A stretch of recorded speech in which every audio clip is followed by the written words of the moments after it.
Un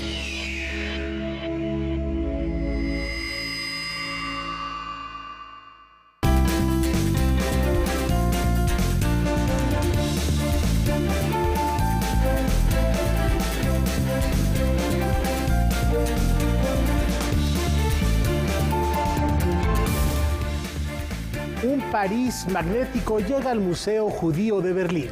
Y justamente dos valiosas pinturas regresan a Polonia, pinturas robadas por los nazis. Así que pues tenemos muchos contenidos que compartir con ustedes. Rafael García Villegas, qué gusto estar aquí. Mi querida Laura Barrera, amigos del auditorio, un placer saludarlos. Bienvenidos a la Hora Cultural de la Televisión Mexicana. Hola, Laura Regis en la traducción de lenguas de seña mexicana. Y vamos a arrancar precisamente con la información, algo que va a suceder este sábado. Este sábado, porque fíjense que el mundo se prepara para bailar, Rafa. Y con un llamado a la inclusión y la diversidad. Con un escenario prácticamente renovado, la Coordinación Nacional de Danza ya prepara las actividades para conmemorar el Día Internacional de esta disciplina. Entre los invitados especiales se encuentra el bailarín y coreógrafo japonés Ishihara Akihito, miembro de la agrupación de danza Buto, Sankai Yuku. Veamos lo que nos preparan.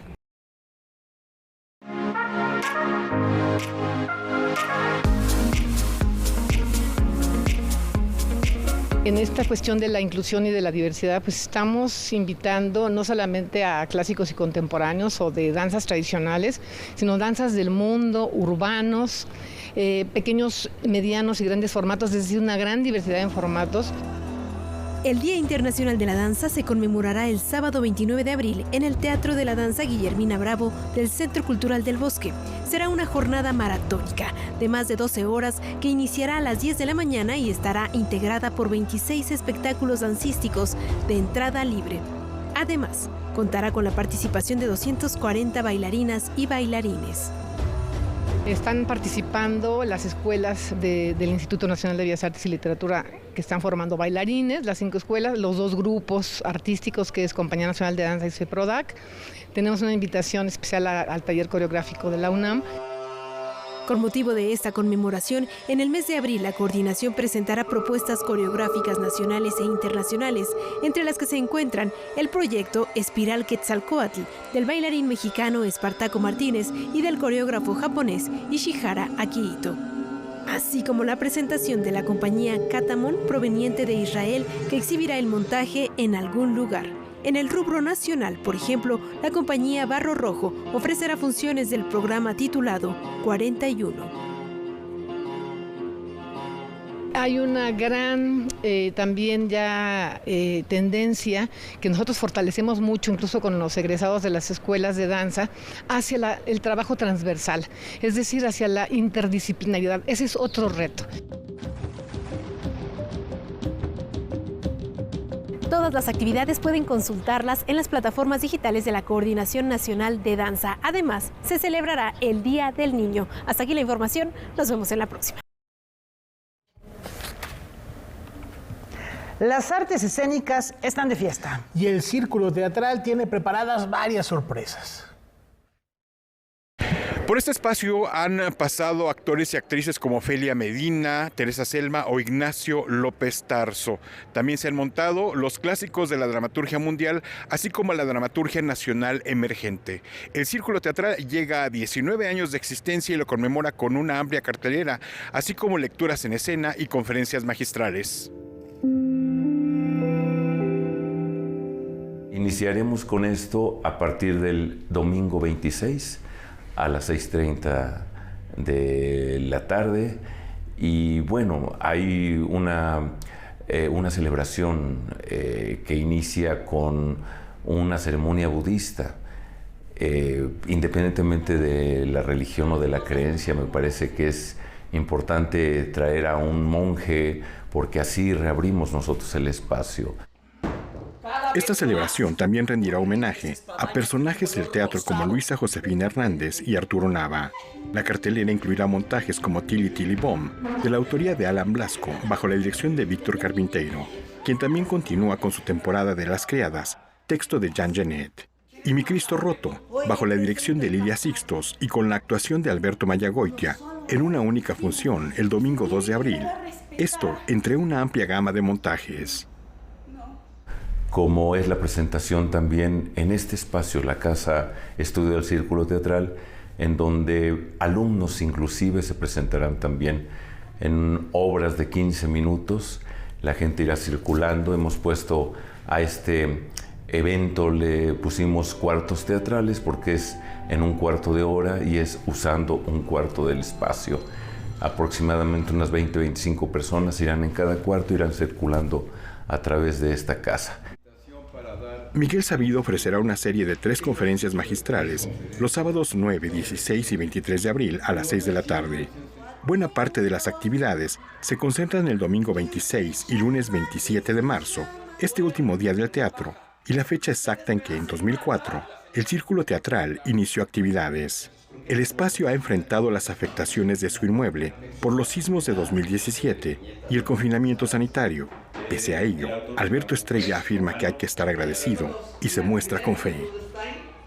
Creo que ha habido más ganancia que pérdida, entonces ese ha sido uno de mis grandes aprendizajes, que hay que saber soltar también y que la misma vida se encarga de equilibrar las cosas, y ese es el caso del Círculo Teatral. Se perdió un espacio, uno que a mí se me hace como que estuvo en otro lado, como que no es en este mismo lugar, y aquí vemos que se levantó un espacio con posibilidades múltiples, con mucho más posibilidades. La programación completa por el 19 aniversario de El Círculo Teatral se encuentra disponible en su sitio electrónico. Noticias 22, Víctor Gaspar. Van a estar en el Mercado Central antes del amanecer. Hoy rendimos un recuerdo a una gran actriz, una mujer que formó parte del imaginario de las telenovelas, del cine, pero también del teatro. Era una gran actriz de teatro. Gran actriz de teatro.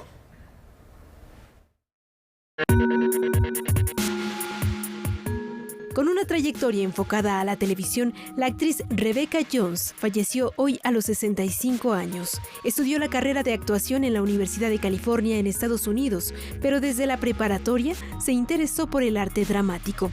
Fue su tía Fernanda Villeli, escritora de novelas, quien impulsó su carrera como actriz y la inscribió en el Centro de Capacitación de Actores de Televisa, ahora el CEA. Su primera obra fue Salvar a los delfines en 1979. Poco después, aplicó para entrar a Bellas Artes, donde obtuvo un papel en la obra El coleccionista. Su primera aparición en las telenovelas mexicanas fue en Muchacha de Barrio, a la que le seguirían El amor nunca muere, El maleficio, La traición, Cuna de lobos, Imperio de cristal, La vida en el espejo, entre otras. Su último trabajo fue en la telenovela Cabo, proyecto que tuvo que dejar por cuestiones de salud. Descanse en paz, Rebecca Jones. Bueno, pues ahí un abrazo a sus familiares, a sus amigos, a su público, a la gente cercana. En efecto, y bueno, continuamos rescatando memorias de personajes que han marcado el arte en México. Quien es considerado el primer romántico de nuestro país, también se hace presente esta noche. Y los ecos del siglo XIX llegan para celebrar la poesía. Con la lectura de obras en voz de sus autores, dio inicio el 13º Festival Internacional de Poesía Ignacio Rodríguez Galván en el Palacio de Bellas Artes. El poema, el que anhelo, al que aspiro, es el que pueda leerse en voz alta sin que nada se oiga. Es ese imposible que comienzo cada vez. Es desde esa quimera que escribo y borro. Con este encuentro se conmemoró el Día Internacional de la Poesía, un género literario que ofrece muchas ventajas. Lentamente te va cambiando a ti mismo porque vas desarrollando inteligencia, sensibilidad, imaginación, sentimientos.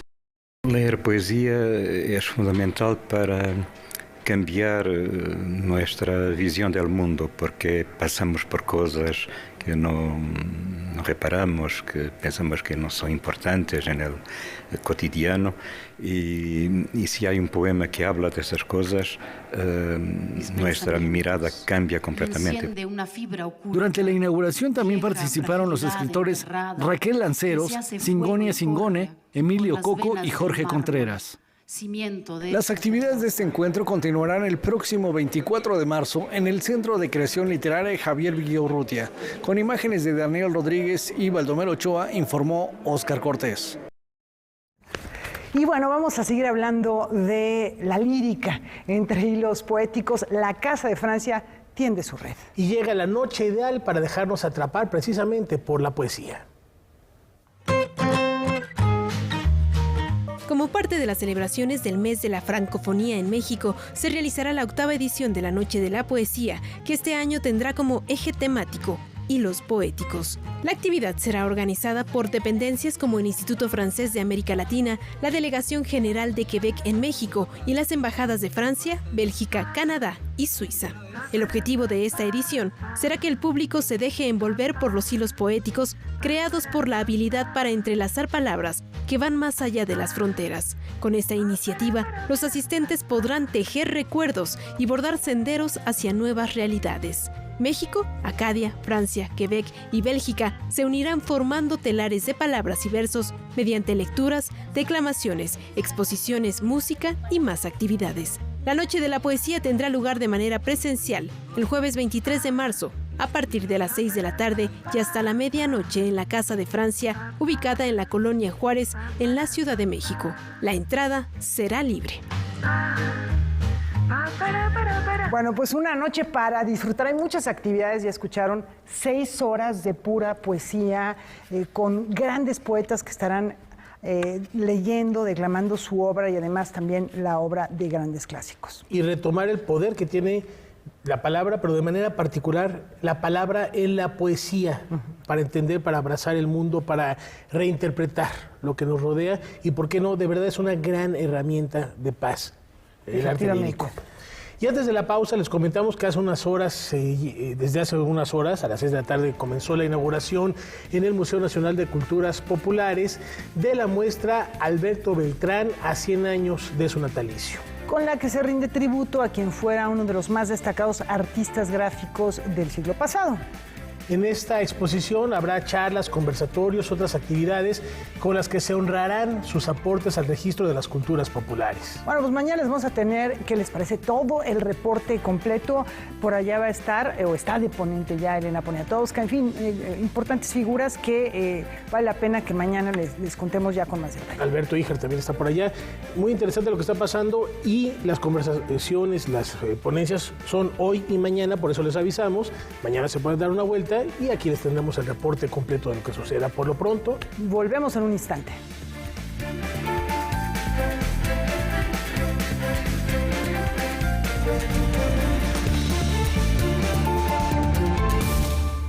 Un medio ambiente sano es un derecho. Necesitamos áreas verdes y servicios de limpia iguales para todas y todos. El acceso al agua potable tiene que ser equitativo, sin distinciones.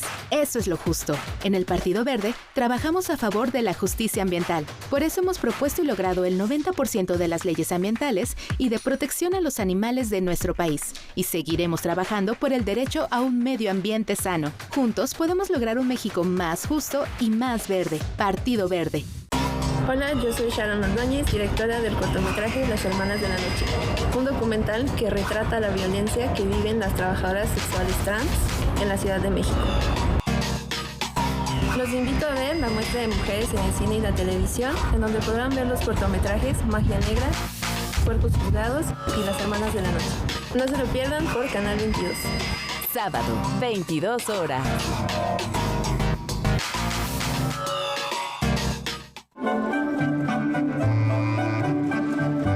Somos inevitablemente entrometidos. No podemos dejar de mirar, de tocar, de preguntarnos el porqué de las cosas. Hagamos un recorrido por algunas corrientes filosóficas y conozcamos a sus principales exponentes. No fuisteis hechos para vivir como brutos, sino para perseguir la virtud y el conocimiento. Esto es Filosofía, miércoles, 22:30 horas. Inspirada por la comida que sus padres le prepararon toda la vida, ha decidido hacer de esto su oficio. México seguía complicándose la vida a sus 17 años. Esta gran pasión se transformará en el deseo de dar alegría a la gente a través de la gastronomía. Cocinar sí que es muy difícil. Un bocado, solo coma uno. Comer es vivir. En Series Familiares. Lunes a viernes, 13:30 horas. Con un humor negro y surrealista, y a través de entrevistas, encuentros inesperados, ellos abordan y conversan sobre diversos temas de manera directa y subversiva. Ya somos generación, ¿verdad? Que nos empezamos a cotorrear por la red social. Y es un poquito pasado de chorizo. ¿Por qué crecimos hacia el lado incorrecto? ¿Por qué no crecimos La Chora hacia la TV, naranja, no? con Gis, Trino y Paco Navarrete. Nuevos episodios, sábados al terminar Zona M.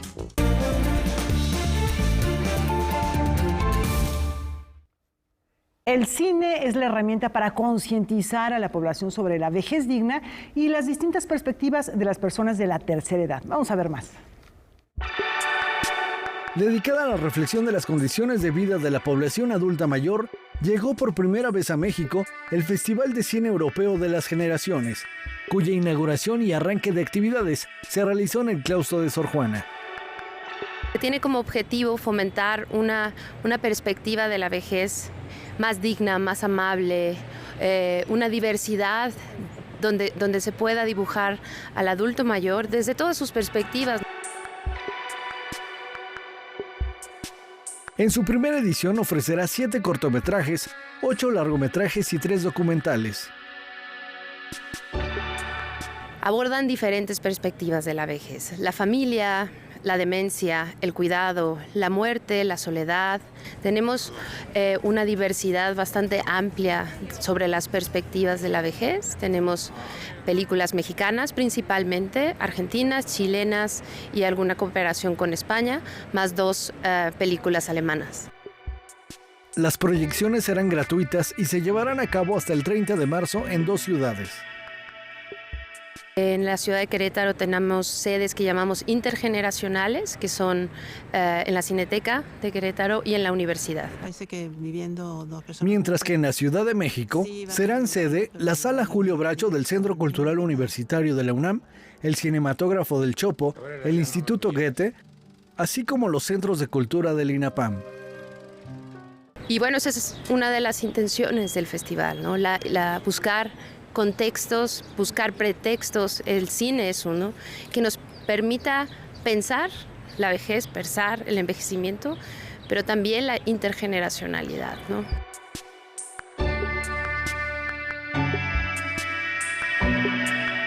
Noticias 22, Óscar Cortés. En la primera mitad del siglo XX, la capital francesa fue un imán para importantes artistas de todo el mundo. Mexicanos estuvieron por allá. Y de eso da testimonio el Museo Judío de Berlín con la presentación de la primera gran exposición llamada Paris Magnétique, dedicada a los artistas judíos de la escuela, precisamente de la Ciudad Luz. Para más información, contactamos con Valentina Torrado de nuestro canal aliado Deutsche Welle en Berlín. Adelante, Valentina. Como cada semana es un gusto volver a saludarlos desde Berlín. Así es, el importante Museo Judío de Berlín presenta una exposición muy interesante sobre un conjunto de artistas judíos que vivieron y trabajaron en París en el periodo de 1905 a 1940 y que se agruparon en la llamada Escuela de París. Esta muestra, que fue concebida junto al Museo de Arte e Historia del Judaísmo de París, es sobre la obra de más de 30 artistas judíos que llegaron a la escena parisina desde varios países de Europa del Este y del Oeste en busca de un entorno seguro y libre para vivir y trabajar. Muchos pudieron escapar de las malas condiciones de vida en sus países de origen, de la marginación y la discriminación e incluso de los pogromos. Pinturas de Marc Chagall, Amedeo Modigliani, Sonia Delaunay, Marevna o Jaime Soutine o esculturas de Jana Orlov o Jacques Lipchitz, entre otros, son parte de las más de 120 obras repartidas en 10 secciones y relatan la destacada contribución de los artistas judíos al arte europeo de la primera mitad del siglo XX, al mismo tiempo de la influencia que ejerció París como centro del movimiento artístico del modernismo para los artistas judíos. La muestra retrata el trabajo de los artistas hasta 1940, antes que ocurriera la ocupación alemana en París y tuvieran que huir o fueran asesinados. Además de lienzos y piezas de escultura, se muestran dibujos, documentos como fotografías, recortes de prensa y extractos de películas que narran el concepto el contexto de esa época marcado por las 2 guerras mundiales y la persecución a los judíos. Las biografías de los artistas presentados aquí dan una muestra viva de una presencia variada judío-europea en la capital francesa, que se había posicionado ya a mediados del siglo XIX como la meca del arte. El crítico de arte y artista André Barnot creó el término Escuela de París no para referirse a una institución ni a un estilo específico. De hecho, están presentes el postimpresionismo, el expresionismo, el surrealismo y el cubismo, sino para describir la escena artística cosmopolita parisina que reunía una gran diversidad de artistas e historias de vida. Un espacio fructífero para la discusión y el intercambio en el arte, porque lo que París ofrecía era la libertad. Gracias por su atención y me despido de ustedes hasta la próxima semana. Valentina Torrado, de DW. Muchísimas gracias, Valentina, por esa explicación. Una muestra muy interesante porque efectivamente, como dice Valentina, Rafa, en esos momentos de efervescencia surgen todas las vanguardias que después van a impregnar el arte de todo el planeta. El fauvismo, el tachismo, el cubismo, el surrealismo, el dadaísmo, y ahí están los grandes representantes de estos movimientos. Se mencionó Modigliani, un gran amigo de Modigliani, Shamsuddin, también de origen judío, que también tuvimos aquí la exposición cuando se presentó en el Palacio de Bellas Artes la muestra en torno a Modigliani. También había obras de este gran artista, y me parece que no se menciona a Marc Chagall, que también es otro representante muy importante de esas vanguardias. Con toda la iconografía rusa, hablabas de fauvismo. Ahí está Marc Chagall en este rubro, y también subrayar que en esa época de efervescencia del arte en el siglo XX en Europa, Pablo Picasso y Diego Rivera se conocieron precisamente en París. Hay varias anécdotas de este encuentro, desencuentro, como lo queramos leer ya con el pasar del tiempo, pero es fascinante porque dentro de estas corrientes artísticas pictóricas se subdividen, bien dice Valentina, no es solo los surrealistas o solo los fauvistas, no. De hecho, Amadeo Modigliani pertenecía al grupo de los malditos, como los poetas malditos, había los pintores también malditos. También cercano a Rivera, se conocieron, entablaron una amistad, intercambiaron puntos de vista en torno al arte. Y ahí está la variedad de pinturas. Ha de ser fascinante visitar hoy el Museo Judío de Berlín, claro, para volver la mirada a este siglo XX parisino y dejarnos atrapar por ese magnetismo. Jules Passan también, otro artista judío que trabajó en ese París en el que, bueno, pues confluyen no solamente los artistas de Europa, sino también era la meca de los artistas de América Latina, poder llegar allá y abrevar de estos grandes artistas que estaban en Montparnasse, haciendo su obra, pintando, intercambiando permanentemente sus visiones sobre un arte nuevo. Ya que estamos hablando del Museo Judío, todo está muy vinculado y es muy interesante porque después de un largo periplo, de un futuro muy incierto, estas obras de arte con más de 6 siglos a cuestas regresaron a su lugar de origen.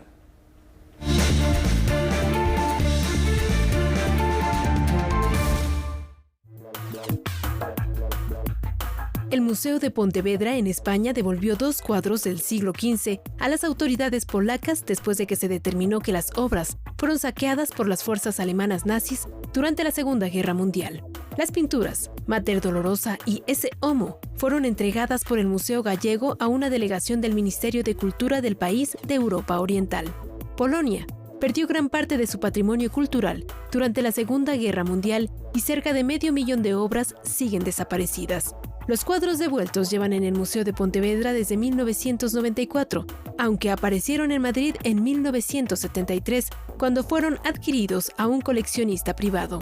Estas piezas se identificaron por funcionarios polacos en 2020, pero la tramitación de los permisos oficiales para el traslado ha retrasado hasta ahora su retorno. César Mosquera, vicepresidente de la Diputación de Pontevedra, aseguró que este acto busca ayudar a restaurar una injusticia y a reponer el arte expoliado para hacer del mundo un lugar mejor. Y el dolor también se puede transformar en arte. Cargadas de llanto y sufrimiento, la exposición Iconografía del Dolor, Arte Sacro Mexicano, muestra más de una treintena de piezas dedicadas a la Pasión de Cristo. Nos trae eso, ¿no? El ver cómo el dolor físico, el dolor emocional, primero por ser traicionado por uno de sus discípulos, después el dolor físico por los castigos que le imponen a Jesús.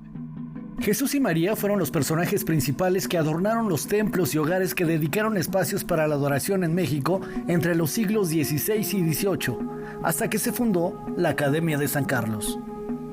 En las piezas vemos las distintas técnicas que se manejan, ¿no? Desde óleo sobre tela, que es de las más comunes, óleo sobre lámina, sobre madera. En cuanto a la pintura, en cuanto a la escultura, tenemos talla de madera, pero además tenemos un Cristo de caña de maíz. Esta exhibición permanecerá hasta el mes de agosto en el Cubo del Centro Cultural Tijuana. Noticias 22, Óscar Cortés. Y ya que estamos hablando de temas ecuménicos, les platicamos que la representación de la Semana Santa en Iztapalapa ha sido inscrita ya en el inventario del Patrimonio Cultural Inmaterial de México. Efectivamente, y las autoridades y portadores de esta tradición consiguieron el registro este año, justo que coincide con las 180 representaciones. Y recordemos que el inventario es una herramienta que permite identificar y proteger el patrimonio cultural inmaterial de nuestro país. Sí, no hay que olvidar que esta representación, estamos viendo algunas imágenes, que cada año tiene como uno de sus escenarios principales el Cerro de la Estrella.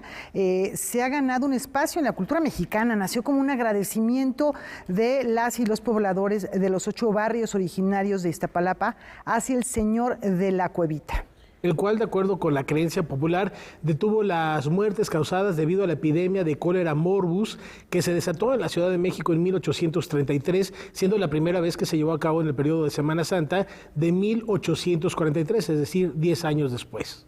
Efectivamente, así que bueno, pues ya coincide, como decíamos, con esta 180 representación, aniversario, y recibe un reconocimiento importante que permitirá que quede protegida esta tradición.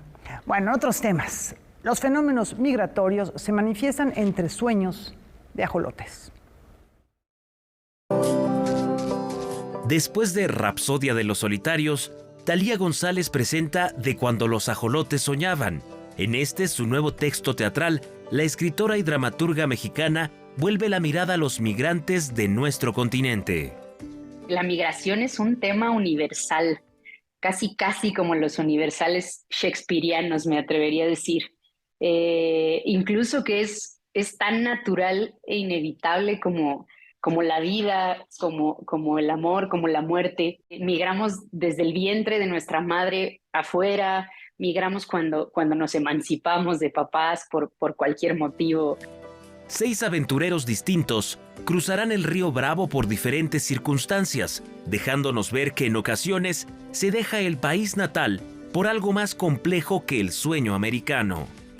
Estos personajes tienen motivos bien interesantes y muy particulares. De ahí que la historia se plantee no solo en el contexto del exterior, de la migración y del cruce de fronteras ilegales, que es un tema delicado y fuerte, sino también desde un punto de vista más hacia el interior. Si tienen algo en común es esa necesidad de alguna manera imperante de moverse, de huir de algo, de regenerarse como un ajolote. De acuerdo con la autora, poco a poco surgió el interés por indagar en las razones del ser humano. Para abordar cada una de estas travesías, González recurre al humor negro y nos sumerge en lo que ella denomina la magia peyotesca. El humor negro, diría Argüelles, nace del dolor y es una maravillosa forma de responder afirmativamente a la catástrofe. Yo pienso que el humor negro es una forma, sí, de responder al dolor, pero además de crecerse ante él. Es fácil hablar de una historia más somera, de la historia que hay afuera, el contexto terrible y el contexto al límite que sería tú estar en esa situación de estar por cruzar la frontera. De cuando los ajolotes soñaban, publicado por Focus Book, cuenta con ilustraciones de Manuel Mujica. Este viernes 24 de marzo se presentará en el Museo Nacional del Ajolote a las 4 de la tarde. Habrá bocadillos y un mezcal de honor. Pedro Cominic y Laura de Ita leerán algunos fragmentos de la obra en presencia de la autora, pero también escucharemos la actuación musical del grupo La Luz y Fuerza. Con información y texto de Rodrigo Peredo, Noticias 22.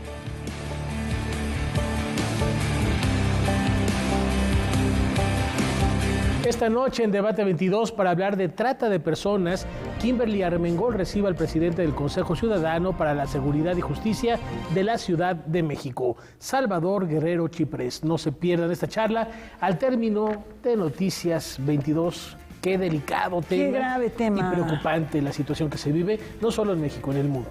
Pues sí, es una industria. Es la palabra que ya se utiliza por parte de los investigadores sobre este tema por el dinero que mueve pues un delito tan grave y tan extendido. Así que bueno, pues los invitamos a no perderse este debate y nos damos una pausa muy breve.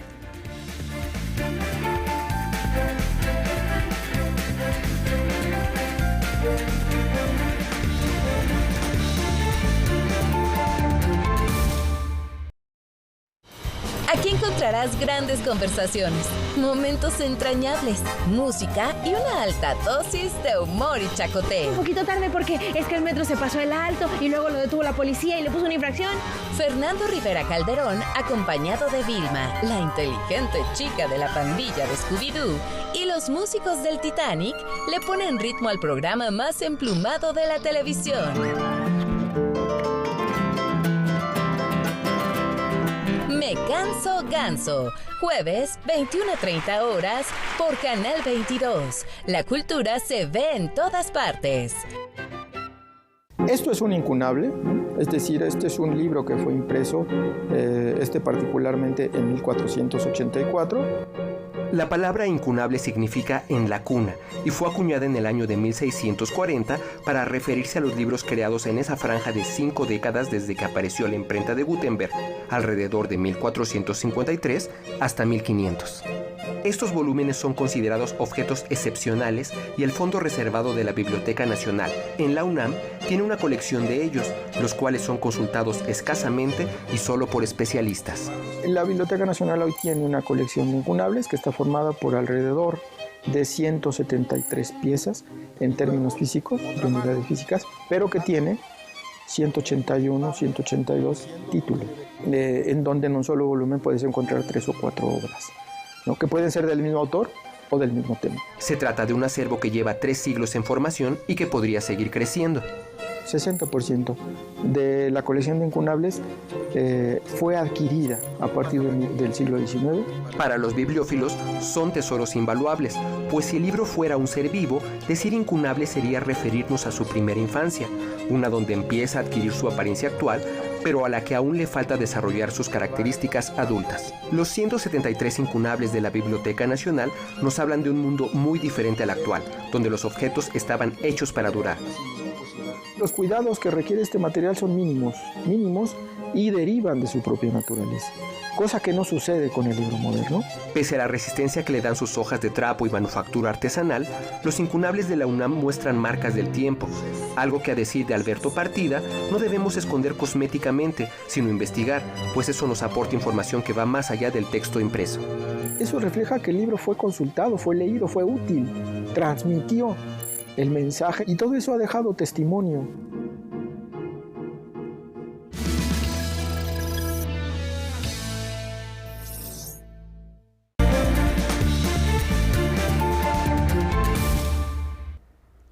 Una historia de amor y un crimen alimentan el deseo de noche. La historia de Deseo de Noche se inicia cuando un hombre que es profesor de colegio, profesor de literatura, que es un hombre solitario, opaco, entra a una cafetería grande y se acerca a una mujer a la que él ha visto circular en las inmediaciones y le pide ayuda para deshacerse del cuerpo de un hombre que ella le dice acaba de matar. Creo que todos los seres humanos tenemos algo de criminales y algo de detectives. Creo que los artistas y escritores tienen algo más de criminales que de detectives en realidad, porque viven en el riesgo, en la aventura y en los márgenes de la sociedad. Las novelas desde Adán y Eva hasta el día de hoy tienen que ver con alguien que rompe la ley. Una novela donde todos siguen la ley o siguen la norma no es una novela digamos que valga la pena. Lo que nos seduce a nosotros de las lecturas, ¿no?, de las novelas, es sentir que en ellas ocurre algo que a lo mejor nosotros quisiéramos que ocurriera en nuestras vidas. Es un acto de resistencia porque la literatura nos enseña, y la novela por lo menos, a una diversidad de gentes. No se concibe una novela con donde todos los personajes sean iguales. Es casi exactamente la misma. Me interesaba contar la historia de un amor, ¿no? Creo que nos enamoramos siempre de las personas que no comprendemos, pero es un país tan lleno de contrastes, tan lleno de conflictos, tan lleno de convivencias difíciles, ¿no? Que es un paraíso para un escritor, porque las historias están hechas básicamente de conflictos.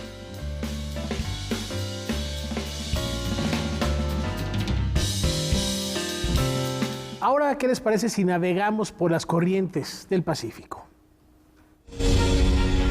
En 1937, Miguel Covarrubias fue comisionado para realizar una serie de 6 mapas murales para la Exposición Internacional del Golden Gate en 1939 en San Francisco, Estados Unidos. Estos fueron realizados en el edificio, ahora extinto, de la Pacific House. Fue esta corporación la que los popularizó a través de una serie de carpetas en los años 40. Ahora aparece una edición de estos mapas bajo el título Corrientes del Pacífico.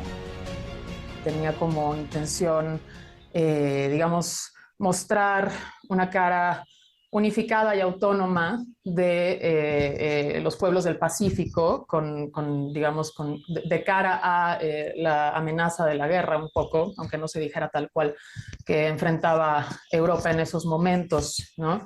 Entonces, lo que hace Covarrubias es proyectar una serie de 6 mapas murales en donde el centro es el Océano Pacífico en lugar del Atlántico. La carpeta de la cual se deriva la edición fue proporcionada por el artista Abraham Cruz Villegas, de quien se incluye un prólogo y que se suma a la traducción del inglés del texto de Covarrubias. Lo que nosotros hicimos aquí fue, una versión compacta de esa carpeta, que incluye también el texto que Covarrubias escribió para explicar cada uno de estos murales de una forma muy obsesiva, muy didáctica, muy clara y muy interesante, para explicar cada uno de los dibujos que se van a encontrar ahí, cada uno de los colores que utilizó, cada uno de los nombres que reciben los elementos incluidos en los murales, ¿no? Los múltiples intereses de Miguel Covarrubias, como la antropología y la etnografía, están representados en los temas que abordan estos mapas, como la cultura y los pueblos del Pacífico, sus manifestaciones artísticas, su flora y fauna y viviendas, temas capturados con una particular técnica. Los murales los hizo en una técnica que nadie había utilizado antes. Quizá los muralistas mexicanos como Siqueiros habían empezado a trabajar un poco a partir de esto, pero todos los murales gigantescos están hechos a partir de una técnica que utiliza el lacaduco, que es la pintura que se empezó a utilizar en los coches, sobre una base de nitrocelulosa, que lo que hacía era encapsular el dibujo y la pintura, ¿no? Con un acabado impermeable, duro, brillante, ¿no? Corrientes del Pacífico aparece en Editorial Alias. Noticias 22, Víctor Gaspar. Es el momento de echar un vistazo al acervo de Canal 22. Vamos a ver qué se encontró esta semana nuestro compañero José Antonio Hernández.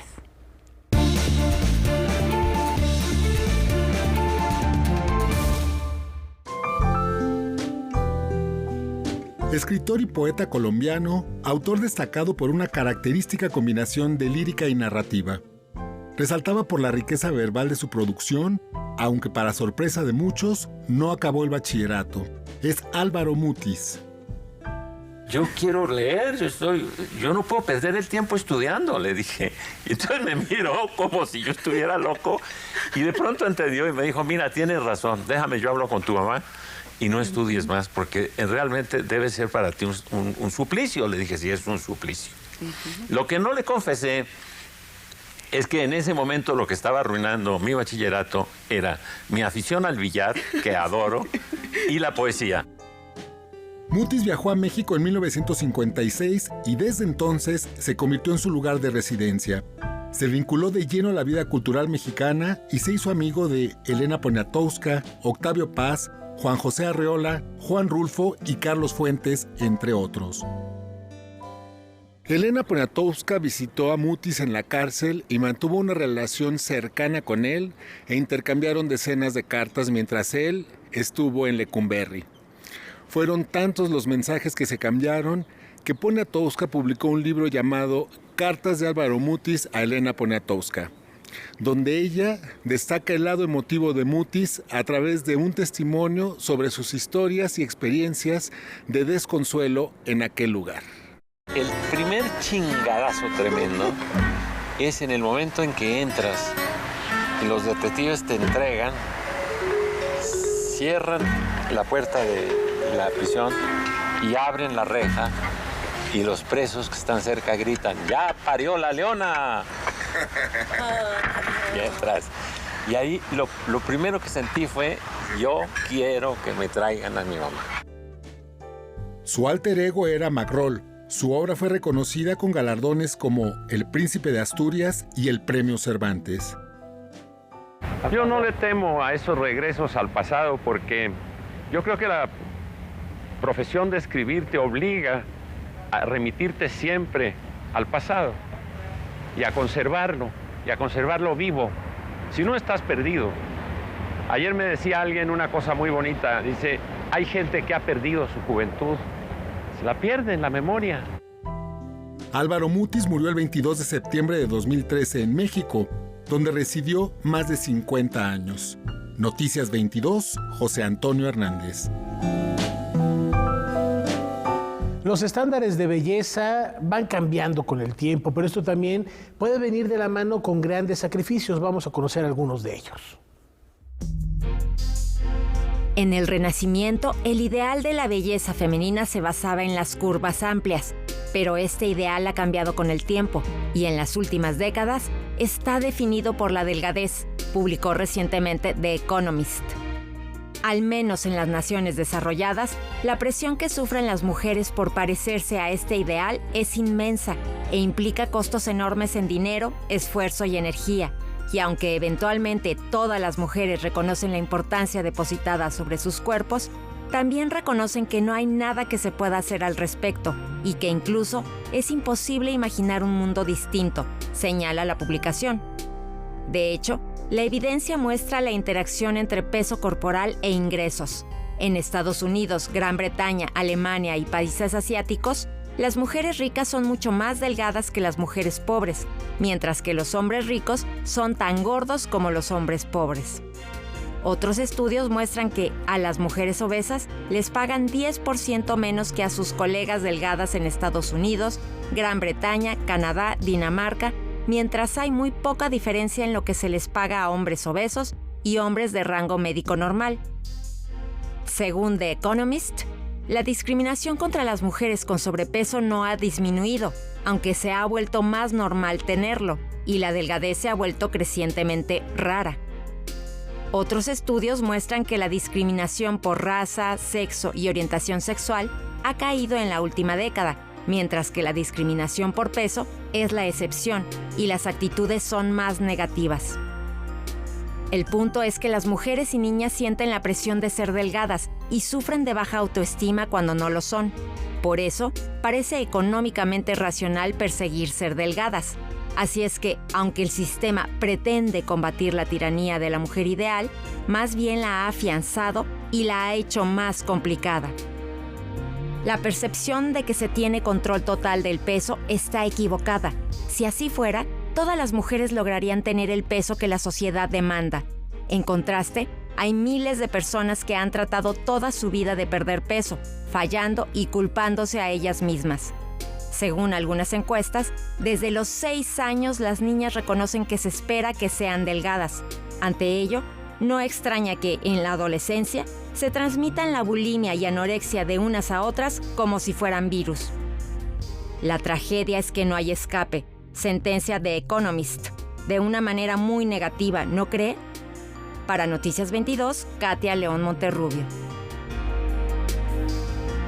Antes de la pausa les informamos que la Secretaría de Cultura, a través del Instituto Nacional de Bellas Artes y Literatura, informó que el Centro Nacional de Conservación y Registro del Patrimonio Artístico Mueble, bajo las orientaciones del juez que lleva el caso del intestado y con apoyo de la Guardia Nacional, ya realizaron el traslado de una parte del acervo del escritor Octavio Paz. Aquí les habíamos comentado que todavía no se conocía cuál era el derrotero, pues ya está encaminándose tanto el acervo de Octavio Paz como de su esposa Marillo para su restauración. Estas labores se llevarán a cabo por equipos especializados para dar cumplimiento a las acciones de resguardo y conservación, con lo cual se da seguimiento al mandato de la autoridad judicial.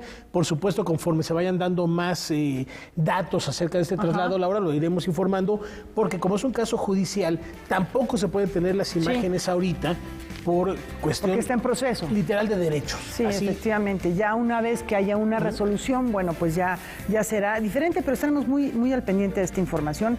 Tenemos una pausa y tenemos al regresar cine, danza, libros. Quédense para descubrirlo.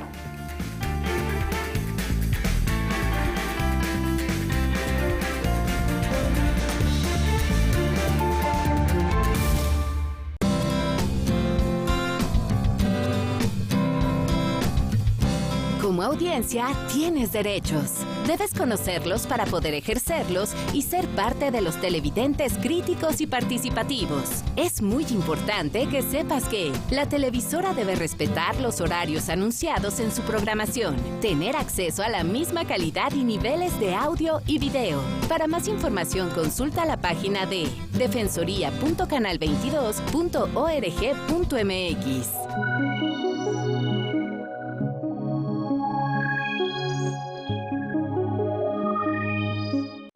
Ya me dijo cómo los elige, pero el método para crear a cada personaje... Yo he creado un estilo de interpretar a los personajes clásicos, sobre todo. ¿Qué consejos le daría a las jóvenes actrices? Lo que yo les aconsejo es que no empiecen con el teatro fácil. Maravillosas actrices. De todas me enamorado. Ignacio López Tarso. Homenaje a Ignacio López Tarso, el gran Macario.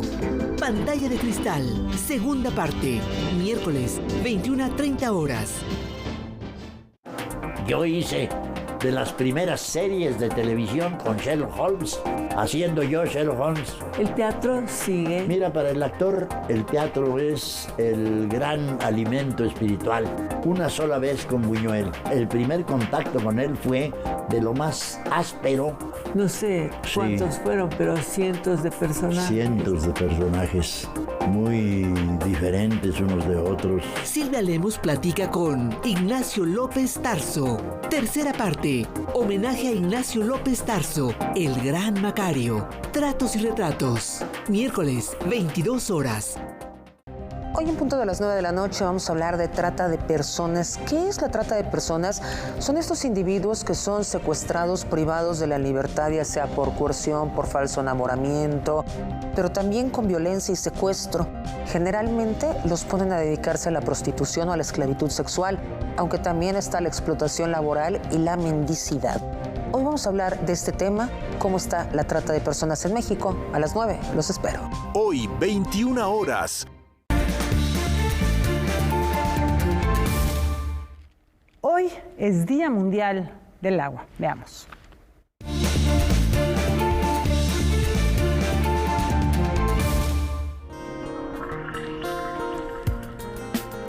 Actualmente, 1 de cada 4 personas en todo el mundo carece de agua potable y la mitad de la población en la Tierra no cuenta con un saneamiento seguro del vital líquido. Esto, de acuerdo con datos de las Naciones Unidas. Para centrar la atención en la importancia de este elemento y abogar por su gestión sostenible, la UNESCO conmemora cada 22 de marzo el Día Mundial del Agua.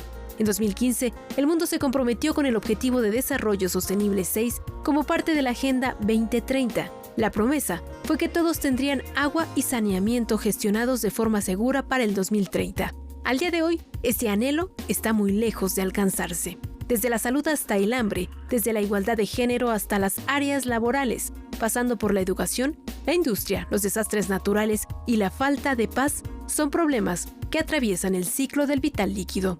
En este contexto, la ONU organiza del 22 al 24 de marzo la conferencia sobre el agua en Nueva York, en la que participan líderes mundiales, sociedad civil, empresas, jóvenes y otras partes interesadas en asumir compromisos audaces para hacer frente al envenenamiento por la contaminación y a la sobreexplotación insaciable del líquido. El llamado es a plantear soluciones innovadoras y a tener voluntad política y de cooperación.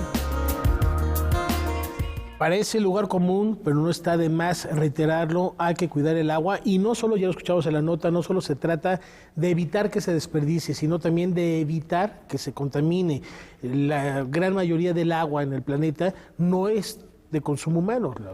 Somos 3/4 partes de agua, son saladas, es océano, y es importantísimo cuidar la poca agua que hay, que podemos consumir, que podemos usar para la vida cotidiana. Por eso también es importante reflexionar en cómo reaprovechar los recursos hídricos cuando llueve. Dicen los especialistas que quizá en el futuro las guerras no serán por litio, por petróleo, por territorio, sino por agua potable. Por agua potable, y que bueno, de acuerdo con el INCO, hay 12 millones de mexicanos, Rafa, que no tienen acceso al agua potable. El agua potable, además, no es fácil de obtener en continentes enteros como propio África.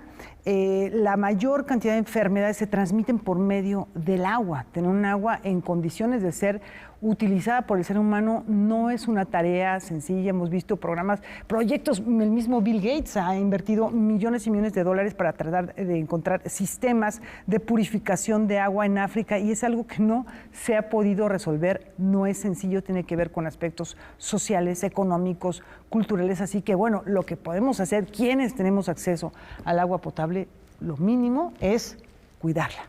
Ciérrenla, porque de verdad, sí, hoy más que nunca se está acabando. Y cambiamos de tema, echando mano del humor y del fetichismo. Andrés Newman nos invita a explorar la anatomía sensible. Desde nuestra más tierna infancia, no solamente nos oprimen en cuanto a cómo deben ser los cuerpos que nos gustan, que miramos, cómo somos mirados, sino que hay una cierta presión para creer que el lenguaje literario está al servicio de la representación ortodoxa de cierto tipo de cuerpos. Entonces me empezaron a dar muchísimas ganas de escribir un libro muy loco en el cual se hiciera elogio de todo eso que Photoshop censura.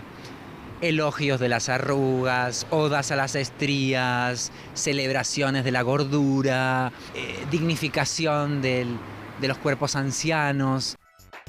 El resultado es el libro Anatomía Sensible, el cual son una serie de textos breves en donde se celebra eso que nos han dicho que son imperfecciones corporales.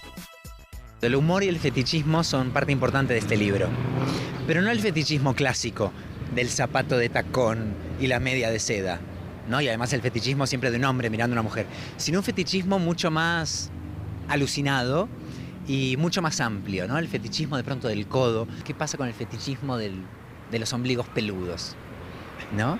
Que son como especie de plantas carnívoras que van como captando todo lo que pasa a su alrededor, ¿no? Y lo absorben.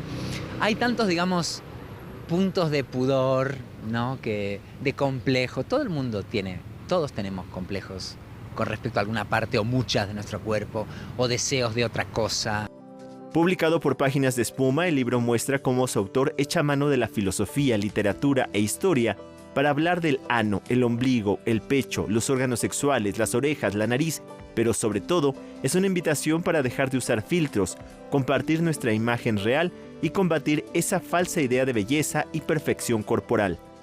Los cuerpos raros son los cuerpos canónicos. Hay muy pocos, casi nadie tiene un cuerpo canónico. Y aquí la tragedia es, aparte de esta especie de estafa mediante la cual se nos convence de que el cuerpo minoritario que merece condescendencia es en realidad el cuerpo dominante y mayoritario, sino que quien ostenta un cuerpo canónico, raramente el 0,1% de la población, sufre mucho también, tiene anorexia, vigorexia, angustia con su imagen, y está en nuestras manos y en nuestros ojos ejercer una mirada más crítica, pero también auténticamente hedonista sobre el cuerpo, que no se trata de reprimirlo, sino de gozarlo, sea como sea. Noticias 22, Alberto Aranda. Nos vamos a despedir festejando el cumpleaños 75 de Andrew Lloyd Webber. ¿Qué sería del teatro musical sin sus grandes aportaciones? Algunas de ellas, Rafa, que son imperdibles dentro de la escena. Emblemáticas y que forman parte también de la memoria colectiva. 3 Grammys, un Oscar, un Emmy, con temas como la música del Fantasma de la Ópera, Jesucristo Superestrella, Evita, que también se llevó a la pantalla grande. Efectivamente.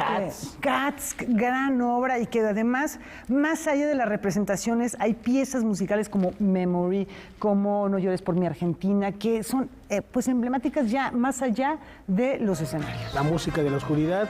Hay un requiem hermoso escrito por Andrew Lloyd Webber donde viene el pie Jesús, y ahorita les vamos a cantar, nos vamos a despedir, no sé qué eligieron de producción, pero nos vamos celebrando a este hombre que es, bien refiere Laura, un emblema de la comedia musical, y así celebramos su cumpleaños número 75. Muchas gracias. Buenas noches.